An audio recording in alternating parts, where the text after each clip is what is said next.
కడప జిల్లా బద్వేల్ మున్సిపాలిటీ పరిధిలోని సిద్ధవటం రోడ్ స్థానిక మార్కెట్ యార్డు వద్ద నూతనంగా నిర్మించిన రైతు బజార్ను Badvel TDP incharge Ritesh Kumar Reddy, RDO Chandramohan, market yard చైర్మన్లు పరిశీలించారు. బద్వేల్ మున్సిపాలిటీలు రైతులకు సరైన రైతు బజార్ లేక రోడ్లపై విక్రయాలు చేస్తున్నారని, దీనివల్ల రైతులకు సరైన గిట్టుబాటు ధర లభించడం లేదన్నారు. దీనికి చెక్ పెట్టి సిద్ధవటం రోడ్లో రైతు బజార్ నూతనంగా నిర్మించడం జరిగిందని, త్వరలో అన్ని వస్తువులతో ఇక్కడ రైతు బజార్ను ప్రారంభించబోతున్నట్లు వారు పేర్కొన్నారు. ఈ సందర్భంగా వారు రైతు బజార్ అంతా పరిశీలించి ఏ వస్తువులు సమకూర్చాలి అన్న విషయాలపై ఆరా తీశారు. సాధ్యమైనంత త్వరలో దీన్ని అందుబాటులోకి తెచ్చి రైతుల ఇక్కట్లను పూర్తిగా తొలగిస్తామంటూ వారు పేర్కొన్నారు. మొట్టమొదటిగా ఈరోజు నూతనంగా ఏర్పడిన market committee chairman, vice chairman, committee సభ్యులందరికీ, వాళ్ళతో పాటు ఈరోజు అధికారులు, రెవెన్యూ డివిజన్ ఆఫీసర్ గారు మరియు కమిషనర్ గారు వచ్చి ఈరోజు మనందరం చూస్తున్నాం, రైతులకి అందుబాటులో మార్కెట్ తీసుకొని రావాలా. ఎక్కడెక్కడో పండించిన వాళ్ళు ఈరోజు మనం చూస్తే మనము బద్వేల్ మైదుకూరు రోడ్లో ఎక్కడో అమ్ముకుంటున్నారు. ఖచ్చితంగా మార్కెట్ మేము ప్రభుత్వం వచ్చినప్పుడు డిఆర్సీలో ఈ క్వశ్చన్ రైజ్ చేసినప్పుడు ప్రభుత్వం ఈ నిధులు సమకూర్చి ఖచ్చితంగా దీన్ని కంప్లీట్ చేయాలనేసి ఇప్పుడు కంప్లీట్ చేసినారు. ఇవన్నీ త్వరలోనే అందరూ రైతులకి ఈ విధి విధానాలుగా వాళ్ళకి ఇవ్వడం జరుగుతుంది. ఆనాడు మీ అందరికీ తెలిసిందే, పెద్దాయన వీరారెడ్డి గారు ఆ రోజు మార్కెట్ శాఖ మంత్రిగా ఉన్నప్పుడు ఈ మార్కెట్ యార్డ్ పెట్టారు.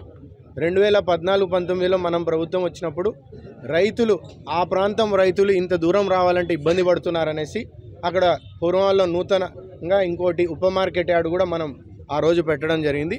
దురదృష్టం ఏంటంటే గత ప్రభుత్వం ఏది అంత మిగులుగా వదిలేసి వెళ్ళిపోయినారు, పూర్తి చేయలేదు. ఇవన్నీ మనం పూర్తి చేసి రైతులకు ఒక మంచి సౌకర్యం కలుగజేస్తూ ప్రజలందరికీ ఒక విధంగా దీన్ని అందుబాటులోకి తీసుకొని రావాలనేదే మన అందరి ఆలోచన. దీంతోపాటే మీరు ఇటీవలే మీ అందరికీ తెలుసు, ఆ అధికారులందరూ ఒక సమీక్ష పెట్టి మనం ఇక్కడ బద్వేల్లో ఉన్న చికెన్ షాప్ సెంటర్లు కానీ ఇవన్నీ కానీ వాళ్ళ ఆలోచనలు కూడా మనం తీసుకొని, ఎవరు అటు వాళ్ళు కానీ ప్రజలు కానీ ఇక్కడ సౌకర్యంగా ఎవరికి ఎటువంటి ఇబ్బంది ఉండకూడదంటే వాళ్ళ రిక్వెస్ట్ మేరకు మనందరం ఇక్కడికి రావడం జరిగింది. ఈరోజు మార్కెట్ యార్డ్లోకి సంత కానీ లేదంటే ఈ చికెన్ షాపులు వీటిని కూడా వాళ్ళ విధానాల్లో ఏ విధంగా అయితే వాళ్ళు ఇక్కడికి రాగలిగి నీట్గా క్లీన్గా ప్రజలకి పెట్టగలుగుతారో దాని మీద కూడా ఈరోజు మేమందరం చర్చించుకొని దాని త్వరలోనే ఏ విధంగా ముందుకు పోవాల్సో అందరికీ లాభపడేగా మేము ముందుకు చెప్తా ఉన్నాం. ఇంకోటి, మన బీసీ సంక్షేమ మంత్రి, ఇన్ఛార్జ్ మంత్రి గారు సబితా గారిని కోరడం మేరకు త్వరలోనే ఇక్కడ చేనేత వాళ్ళకు కూడా డిపో రాబోతుంది వాళ్ళకి. ఎందుకంటే ఇక్కడ మన చేనేతలు ఎంతోమంది ఎప్పటి నుంచో ఇబ్బంది పడుతున్నారు. దానికి మనం ఒక క్లస్టర్ కానీ ఫస్ట్ అయితే డిపో ఇప్పుడు శాంక్షన్ చేశారు. ఈరోజు ఏడీ గారు కూడా ఇన్స్పెక్షన్కి వచ్చినారు. ఆ డిపో కూడా ఉంటే అన్ని విధాలుగా అందరూ ఏ విధంగా అందుబాటులో ఉండాలనేది ఇది కూటమి ప్రభుత్వం వచ్చినాక అన్ని విధాలుగా ఇది మంచి ప్రభుత్వం అనేదానికే ముఖ్యమంత్రి నారా చంద్రబాబు నాయుడు ఆదేశాల మేరకు ఇలాంటివన్నీ ఒక్కొక్కటి చెప్తున్నాం. నేను నూతనంగా వచ్చిన మార్కెట్ కమిటీకి కొన్ని సూచనలు ఇవి చెప్పాం. ఎందుకంటే త్వరలోనే పెండింగ్లో ఉన్నాయి. ఇప్పుడు ఇంతకుముందు మీరు మార్కెట్ యార్డ్లో గుర్తుంటే ఇక్కడ 2014-19లో స్లాబ్లు వేసి కొన్ని షాపులు పెట్టాలనేది అది పెండింగ్, అప్పుడు వదిలేశారు వాళ్ళు. దాంతోపాటు ఉప మార్కెట్ యార్డ్ పూర్తి చేయాలా. మనం త్వరలోనే నిధులు సమకూర్చుకొని మనం బద్వేల్కి కోల్డ్ స్టోరేజ్ తీసుకొని వస్తే రైతులకి ఈ పక్క 4 మండలాలకి వీళ్ళ ఉత్పత్తుల కోసం మనం ఉండాలి. తర్వాత ఆ 3 మండలాలకి రావాల్సిన విధి విధానాలుగా వాళ్ళకి రావాల్సినవి కూడా మనం చేయాల్సిన అవసరం ఉంది. ఆ రోజు మనం కష్టకాలంలో తిరిగినప్పుడు రైతులు చెప్పిన సమస్యలు మన అందరం గుర్తుపెట్టుకొని చేయాలి.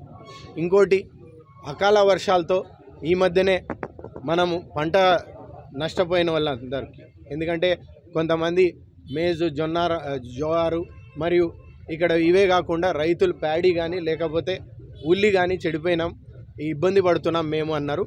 రిపోర్ట్ మనం కలెక్టరేట్కి పంపించాం.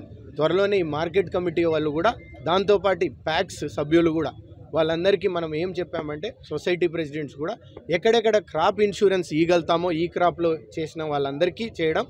రెండోది, ఎంఎస్పి ప్రైస్లో మనం ప్రభుత్వం నుంచి ఏ విధంగా ఆదుకోగలుగుతామో అది చేయాలా. ఎందుకంటే మీరందరూ చూస్తున్నారు పాత్రికేయ మిత్రులు, తొందరపడి డైరెక్ట్గా ఇది అయిపోయింది ఇది పోయింది నష్టం అనేది ఈ అపోజిషన్ ప్రభుత్వంలో ఉన్న వీళ్ళు ప్రభుత్వం మీద బురద జల్లడం కాదు.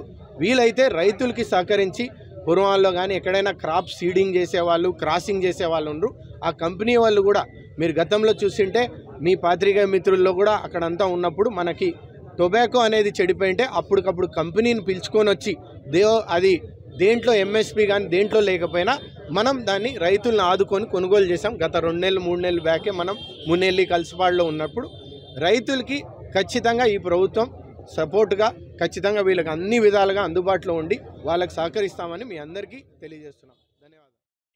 రైతులు అనేవాళ్ళు వాళ్ళ ఉత్పత్తులు అనేది వినియోగదారులకి డైరెక్ట్ అమ్మడం ద్వారా మధ్యవర్తులు లేకుండా పోతారు. వాళ్ళ ఆదాయం అనేది వాళ్ళకు ఎక్కువ రేట్లు వస్తాయి. వినియోగదారులకు కూడా అలాగే తక్కువ ధరలో మంచి క్వాలిటీ అయిన ఉత్పత్తులు వాళ్ళకు దొరుకుతాయి. అలాగే ఇక్కడ ఇబ్బంది అవుతుంది రైతు సంత అనేది, రైతు బజార్ అనేది, అది మార్కెట్ యార్డ్లోకి తీసుకురావాలని కోరుకుంటున్నాము. ఈ యొక్క మార్కెట్ యార్డ్ అనేది ఎప్పటికీ రైతులకి అనుకూలంగానే ఉంటుంది. ప్రతి ఒక్కరూ రైతులు సందర్శించి మార్కెట్ యార్డ్ డెవలప్ కూడా కృషి చేయాలని కోరుతున్నాను. ఈ మార్కెట్ వల్ల చాలా ఇబ్బందులు పడుతున్నారు. ముఖ్యంగా ఆడియో ఆఫీస్ ముందర ఒక మున్సిపాలిటీ ఆధ్వర్యంలో ఒక మార్కెట్ నిర్వహిస్తున్నారు. సో అక్కడ చాలా కంజెస్ట్గా ఉంది. రోడ్డు మీదే బండ్లన్నీ పెట్టడం వల్ల ఓల్డ్ బద్వేలు పోవడానికి కూడా చాలా ఇబ్బంది పడుతున్నారు. అలాగే కొద్దిగా రేట్లు కూడా ఎక్కువ ఉన్నాయి. రైతులు కూడా పాపం వాళ్ళు తెచ్చిన సరుకుని రోడ్డు మీద పెట్టుకొని ఈ ట్రాఫిక్ కూడా ఆటంకం జరుగుతుంది. సో ఇక్కడ మనకు రైతు బజార్ ఇక్కడ ఓపెన్ అయితే రైతులు కూడా ఇక్కడ అమ్ముకోవడానికి వాళ్ళ సరుకు గిట్టుబాటు ధర వస్తుంది. అలాగే కస్టమర్స్ ఎవరైతే ఆకుకూరలు కూరగాయలు కొనే వాళ్ళకు కూడా తక్కువ రేట్లో దొరుకుతాయి. సో విశాలంగా ఉంటుంది, ట్రాఫిక్ ఇష్యూ ఉండదు. సో అట్లా కస్టమర్స్కు ఇట్లా రైతులకు అందరికీ కూడా అనుకూలంగా ఉంటుంది. కాబట్టి సో ఇది అందరికీ కూడా బద్వేలు ప్రజలకు ఉపయోగపడుతుందని ఆశిస్తున్నాను.